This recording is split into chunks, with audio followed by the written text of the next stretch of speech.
नमस्कार अनि स्वागत छ यहाँहरूलाई। आज हामी PHP को नयाँ टपिक रिकर्सिभ फङ्सनको बारेमा चाहिँ डेमो गर्न गइरहेका छौँ।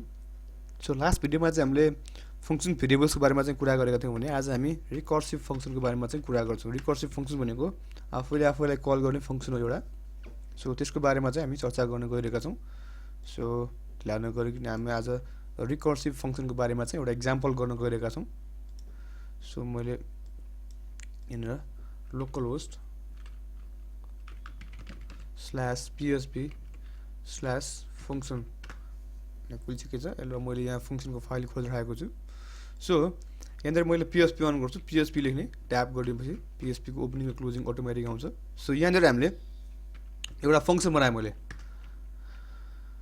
फङ्सन एउटा सो भन्ने एउटा फङ्सन बनाएँ।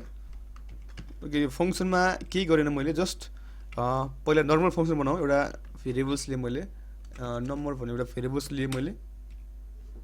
त्यसपछि आएर मैले यहाँनिर के गरेँ, जस्ट इको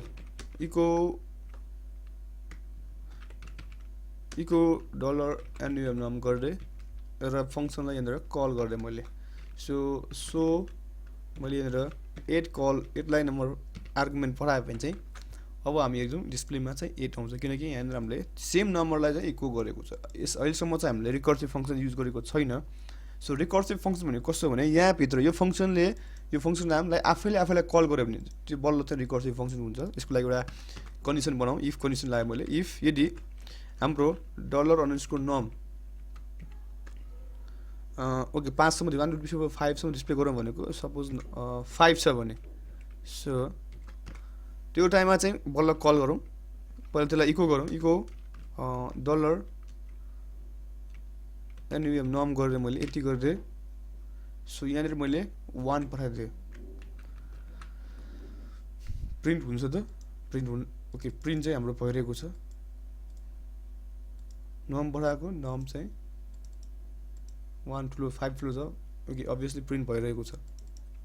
सो नम्बर 1 मा चाहिँ 5 राख्यो भने प्रिन्ट हुन्छ। ओके, यहाँनिर चाहिँ अब सपोज हामीले 4 सम्म प्रिन्ट गर्नु पऱ्यो भने हामी के गर्छौँ, युजिङ इफ हामी लुप लाउँछौँ। अब आफैलाई कल गर्छौँ, सो भन्ने फङ्सनलाई कल गर्छौँ र भित्र हामी के गर्छौँ, सो num लाई +1 गरेर पठाइदिन्छौँ, किनकि फर्स्टमा 1 गयो, त्यसपछि 1 पठाएको छ भने 1 2 गरेर हामी चाहिँ यसलाई पठाइदिन्छौँ। सो यसलाई सेमिकोलन गरेर मैले अब हिजो हेरौँ त यहाँनिर चाहिँ यसले के गर्छ, यो सोले आफैलाई कल गरेको छ। जुन यहाँनिर हामीले भित्र कल गरेको छ, सो त्यसले आफैलाई कल गरेको छ। यहाँनिर तपाईँले माउस लानुभयो भने चाहिँ define in the function number 2 भनेर आएको छ। PHP डट लाइन नम्बर 2 मा चाहिँ डिफाइन गरिएको छ।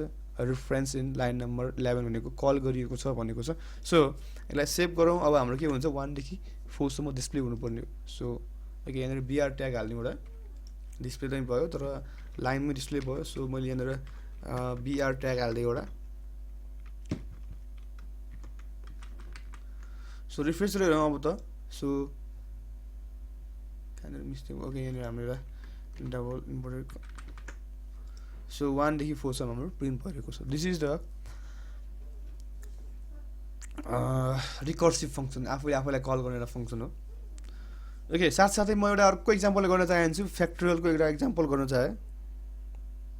सो यसैमा भएर एउटा फ्याक्टोरियलको मैले इक्जाम्पल गर्न चाहेँ। सो नम इक्वल टु मैले, सो यहाँनिर मैले एउटा फ्याक्टोरियलको इक्जाम्पल गर्न चाहेँ।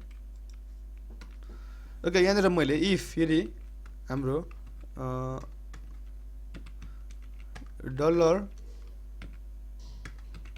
$num इक्वल्स 0 भयो भने चाहिँ हाम्रो मैले के गरेँ, इको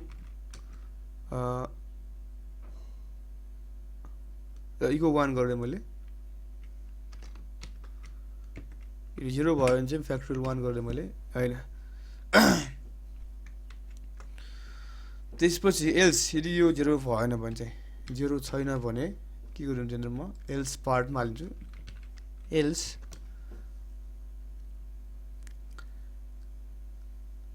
ओके, एल्समा हामी के गर्छौँ अब, यहाँनिर यो भन्दा पनि यहाँनिर अहिले रिटर्नबाट गरौँ। अहिले रिटर्न 1 गरेर मैले एल्स यो भएन भने चाहिँ हामी के गर्छौँ, रिटर्न हामी के गर्छौँ भन्दाखेरि अब फ्याक्टोरियल निकाल्नु पर्ने। सो $num into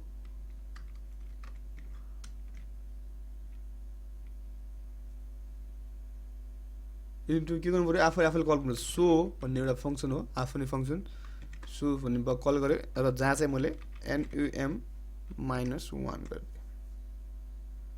सो यति गरेँ मैले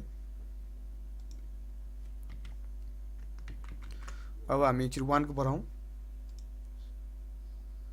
ओके यहाँ 1 पठाएर हामीले कहीँ नै इको गरेको छैन डिस्प्ले गरेको छैन भन्न खोजेको सो यहाँनिर हामीले कहीँ पनि डिस्प्ले गरेको छैन यहाँनिर मैले डाइरेक्ट फङ्सन जहाँ कल गरेँ त्यही नै मैले डिस्प्ले गरिदिएँ सो 1 पठायो भने चाहिँ 1 नै छ यहाँनिर मैले 3 पठाएँ कति आउनु पर्ने 6 5 पठायो भने चाहिँ 120 आउनु पर्ने फ्याक्टोरियल हो so 120 this is the factorial यो चाहिँ हामीले फ्याक्टोरियल मेथड गरेको छ खासमा नर्मली सिम्पल गरेको खासमा केही पनि छैन मैले रिटर्न गरेको खासमा डुबेमा यदि 0 भयो भने चाहिँ 1 गरेँ भने चाहिँ के गर्यो त रिटर्न गरेर के गर्यो आफैलाई कल गर्यो यहाँनिर कल गर्यो सोले यहाँनिर कल गरेको छ सेम त्यही गर्यो हस् त आजलाई रिकर्सिभ फङ्सनको बारेमा यति नै गरेँ बिदा हुन चाहन्छु हस् नमस्कार थ्याङ्क्स फर वाचिङ